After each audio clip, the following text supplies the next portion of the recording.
जी तो प्यारे बच्चों, कैसे हैं आप? मैं उम्मीद करता हूँ कि आप सब ठीक होंगे। आज की वीडियो में बात करेंगे कि मेल्टिंग पॉइंट निकालने के पीछे प्रैक्टिकल कैसे करें, कैसे पता लगेगा डिफरेंट कंपाउंड्स का मेल्टिंग पॉइंट। तो प्यारे बच्चों, ये हमारे पास कंपाउंड्स हैं जिनका हम निकालेंगे मेल्टिंग पॉइंट। नेफ्थलीन, बाइफेनॉल और एसीटाइलिन। तो सबका एक ही मेथड होगा करने का, एक्सपेरिमेंट डिफरेंट तो नहीं होगा, लेकिन सवाल ये उठता है कि आखिर हम कैसे निकाल पाएंगे इनका मेल्टिंग पॉइंट। चलें आपको मेथड सिखाते हैं। प्यारे बच्चों, आप सोच रहे होंगे कि एसीटाइलिन तो गैस होती है, तो इसका कैसे निकलेगा मेल्टिंग पॉइंट? तो दैट इज रॉन्ग। हमने बेसिकली सॉलिड एसीटोन लेना है, लेकिन एसीटोन का तो बॉइलिंग पॉइंट निकाला जाता है ना, राइट? तो बेटा ऐसा करते हैं कि हम इसका किस्सा ही ख़त्म कर देते हैं। हम सिर्फ दो कंपाउंड्स का जो है वो निकालेंगे boiling point, oh sorry, melting point. ठीक है, क्या निकालेंगे? Melting point. ठीक है, और चलो ऐसा करते हैं, मैं तुम्हें और बता देता हूँ। अभी कुछ कंपाउंड तुम्हें मैं याद भी करवाऊंगा कि जिनका बॉइलिंग पॉइंट भी निकालना है, लेकिन ऐसा करते हैं वो मैं तुम्हें उस वीडियो में बताऊंगा जिसमें मैंने बॉइलिंग पॉइंट सिखाना है, क्योंकि बॉइलिंग पॉइंट निकालने का तरीका अलग होता है और मेल्टिंग पॉइंट निकालने का तरीका अलग होता है। कंपाउंड का, सॉलिड का निकालते हैं ना आप। जिस तरह आपने देखा होगा कि जो मोमबत्ती होती है, ठीक है, कैंडल, तो वो जो है वो जब जलती है तो आसपास से जो आपको पता है जो वैक्स होता है वो मेल्ट कर जाता है। तो इसका मतलब है उसको इतनी हीट जो है वो मिल रही है जिसकी वजह से वो मेल्ट कर कर के नीचे जा रहा है। तो मतलब वो हीट, उसका वो क्या है? Melting point. यानी वो टेम्परेचर क्या है वो हमने अब थर्मोमीटर की मदद से पता लगाना है। ठीक है, तो क्या करेंगे इसके लिए?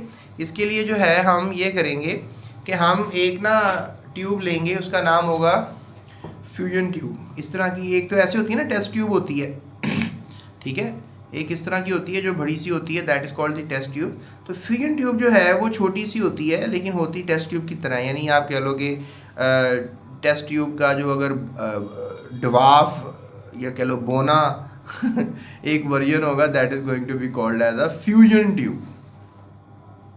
ठीक है, क्या बोलोगे इसको? Fusion tube. और ये क्या है? Test tube. ठीक है, टेस्ट ट्यूब। मैं आपको इसकी ओरिजिनल शक्ल भी दिखाता हूँ। मैं तुम्हें कहूँगा ये देखो इस डायग्राम में बनी हुई है, ये देखो ये है, that is the fusion tube.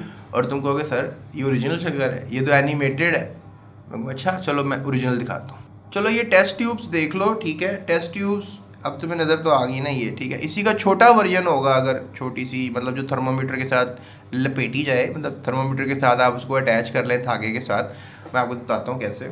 कि जैसे यहाँ हमारे पास जो है वो थर्मोमीटर लगा हुआ है, ठीक है, और आप ज़रा गौर से देखें थर्मोमीटर की जो टिप है, और इसके अलावा जो फ्यूजन ट्यूब में हमने लेट से दैट ये फिलिंग की हुई है, ये हमने सॉलिड डाला हुआ है इसमें। ठीक है, जो भी मटेरियल का हमने निकालना है मेल्टिंग पॉइंट, तो हमने उसको इसमें डाला हुआ है। अब ये देखो ये बांधा हुआ है मैंने इसको थर्मोमीटर के साथ। एक चीज़ नोटिस करो कि थर्मोमीटर की टिप और फ्यूजन ट्यूब की टिप दोनों बराबरी पर है। तो आपने ये बोंगी नहीं मारनी कि आपने फ्यूजन ट्यूब नीचे हो जाए या ऊपर हो जाए। दोनों की टिप्स क्या होनी चाहिए? मतलब जिस तरह दो स्ट्रॉ को आपस में अगर आपने धागे से लपेटना है तो दोनों स्ट्रॉ की टिप्स सेम होनी चाहिए। जैसे दो पेन है ना, ये आपको समझाता हूँ। जिस तरह ये दो पेन मैंने ले लिए हैं, ठीक है, तो थोड़ा सा जूम आउट कर लेते हैं। तो अब ये दोनों पेन जो हैं, ये देखो ये टिप अब दोनों की बराबर नहीं है, अब दोनों की टिप बराबर है। तो फिर आपने यहाँ से लपेटना है इसको, यानी फ्यूजन ट्यूब को। अच्छा तुम कहोगे सर अब फ्यूजन ट्यूब को जो है जब हम थर्मोमीटर के साथ सेट करना है तो क्या पहले हमने इसमें सॉलिड डाल लेना है कि बाद में डालना है? तो बेटा पहले सॉलिड डाल लो, फिर इसको धागे के साथ जो है वो फिक्स कर लो थर्मोमीटर के साथ। फिर थर्मोमीटर आपको पता है कि वो हमने स्टैंड के ऊपर वाले हिस्से के साथ फिक्स करना है। ठीक है, अब मैं तुम्हें जो इंस्ट्रक्शंस दे रहा हूँ ना, अगर तुम इस तरह नहीं करोगे ना तुम्हारा एक्सपेरिमेंट ज़ाया हो जाएगा। तो मेरी अब बातें तुमने गौर से सुननी है। स्टैंड के साथ लगा दिया, अब ये पहले हैंग करने वाला काम करना है, तुमने कर लिया ना। अब तुम कहोगे सर ये तो नहीं हो सकता, अब क्या करें? तो मैं तुम्हें इसका भी एक हल बताता हूँ। तुमने पहले लेना है ये स्टैंड, इसे हम कहते हैं ट्राईपॉड स्टैंड। ले लिया। अब ट्राईपॉड स्टैंड के ऊपर एक छोटी सी जाली रखनी है, इसे वायर गॉज कहते हैं। जिस तरह आई डोंट नो, शायद तुमने जो खिड़की नहीं होती, खिड़की पे जाली लगी होती है लोहे की, तो that is also called wire gauze. तो इस तरह के छोटे छोटे टुकड़े लैब में होते हैं, that is also called wire gauze. हम चाहते हैं कि डायरेक्ट हीट बीकर को, ग्लास को टच ना करे, ग्लास क्रैक कर सकते हैं। तो वायर गॉज लगाएंगे तो क्या होगा कि हीट ऊपर जाएगी, तो आग की जो इंटेंसिटी है वो ऊपर नहीं जाएगी, जिससे ग्लास के क्रैक होने के चांसेस बहुत कम हो जाते हैं। देखो ना, तुम एक्सपेरिमेंट कर रहे हो, ग्लास क्रैक करे टूट जाए और तुम फिर गरम गरम पानी तुम्हारे हाथ पे गिर जाए और तुम फिर ढोल मंगवा के भंगड़े डालना शुरू कर दो, वाह जी वाह, हो गया एक्सपेरिमेंट। तो यहाँ पर जनाब आपने ट्राइपॉड स्टैंड लिया, उसके ऊपर वायर गॉज ली, नीचे जो आपको ये जलने वाली एक नाली नज़र आ रही है, इसको हम कहेंगे जलने वाली नाली। चलो ये भी तुम कहोगे सर क्या कर रहे हो, तो मैं कहूँगा भाई इसको बंसन बर्नर कहोगे। बंसन एक साइंसदान का नाम है, उसने इसको ईजाद किया था और इसलिए इसका नाम रख दिया हमने बंसन बर्नर। वैसे कमाल का बंदा है, हल्की सी ईजाद करके पूरी दुनिया में मशहूर है यार, हमारा तो नाम मशहूर नहीं हो रहा। तो बहरहाल बंसन बर्नर जो है वो आप लोगे, ठीक है। उसके बाद जनाब इसके ऊपर आपने क्या रख दिया, बीकर रख दिया, बीकर में डाल दिया पानी, पानी को बीकर से आधे से ज़्यादा फिल कर लिया। और ये जो आपको नज़र आ रहा है ये ख़ास किस्म का स्टिरर होता है, ये लैब्स में होता है, ये बॉइलिंग पॉइंट निकालने के लिए, मेल्टिंग पॉइंट निकालने के लिए होता है, तो आप ये ले सकते हो। अब आपने क्या करना है कि आपने बीकर और वाटर लिया और द थिंग्स गोज़ ऑन, और साथ आपने फ्यूजन ट्यूब और थर्मामीटर लिए और आपने इनको साथ, मतलब अब ये पहले सेटअप लगा लिया ना नीचे वाला, क्योंकि ये तो इंडिपेंडेंट सेटअप है। फिर आपने थोड़ा सा स्टैंड का ये जो मूवेबल हिस्सा होता है, that is called the stand movable part, तो इसको आपने क्या करना है कि ऊपर नीचे कर सकते हो आप इसको। यहाँ से इसका ये टैपर होता है, इस टैपर के स्क्रू को घुमाओगे तो ये ऊपर नीचे हो सकता है।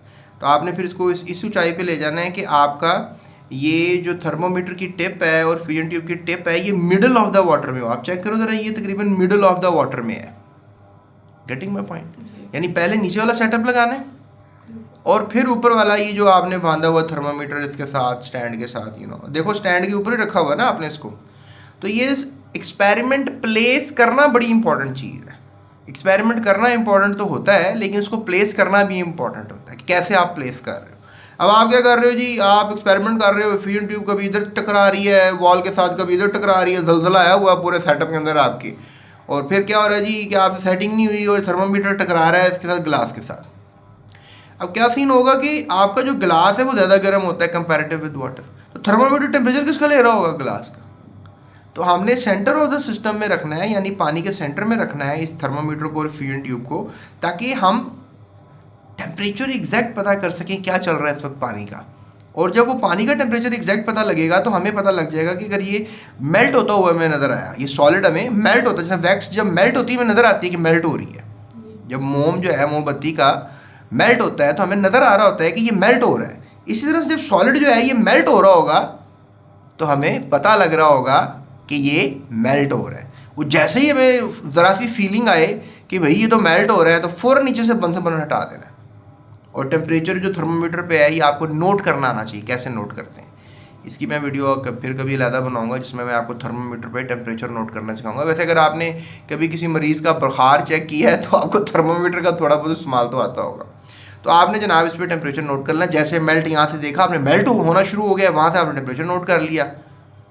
ये हो गई आपकी पहली रीडिंग। ये क्या हो गई आपकी पहली रीडिंग हो गई।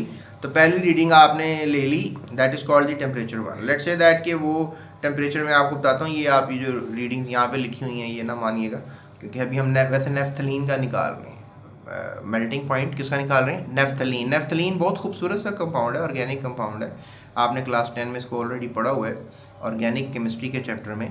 इस तरह का रिंग्ड कंपाउंड है, that is basically C12 H12, right? That is naphthalene. That is the chemical formula of naphthalene. तो फिर आपने एक दफ़ा सेटअप और लगाना है, ठीक है।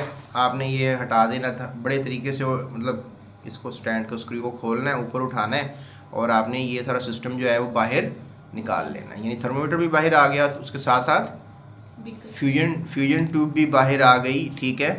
तो बीकर ऊपर कैसे आ सकता है? बीकर अगर आप सोच रहे हो ऊपर आ रहा है तो दैट इज़ क्वाइट रॉन्ग, ऐसा तो नहीं होगा। यानी कि फ्यूजन ट्यूब और थर्मोमीटर जो है वो क्या होंगे, बाहर आ जाएंगे।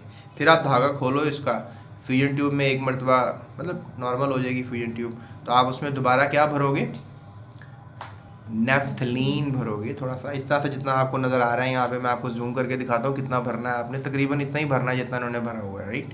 थोड़ा सा ही भरो, उसने मेल्ट होना तो पता लग जाएगा आपको। तो फिर इससे जनाब ये होगा कि आपका सेकंड सेटअप दोबारा, फिर उसको बांधो धागे से, थर्मोमीटर की टिप जो है दोनों की सेम होनी चाहिए। और इस तरीके से। अच्छा, आप जब एक्सपेरिमेंट कर रहे होगे थोड़ा थोड़ा सा स्टीयर को हिलाते रहो ताकि गर्म पानी नीचे ना रह जाए, सारा प्रॉपर्ली डिस्ट्रीब्यूट हो। गर्म पानी को प्रॉपर्ली डिस्ट्रीब्यूट होना चाहिए, थर्मोमीटर पे रीडिंग सही आएगी ना इस तरह आपकी। Getting my point? अगर आप थोड़ा सा पानी को हल्का हल्का सा हिलाते रहो स्टीयर से ताकि पानी के अंदर मूवमेंट्स होती रहें। और गर्म, आप कभी कभी याद रखना कि ठंडा पानी ऊपर रहता है, गर्म पानी नीचे रहता है, ये पानी की फितरत है।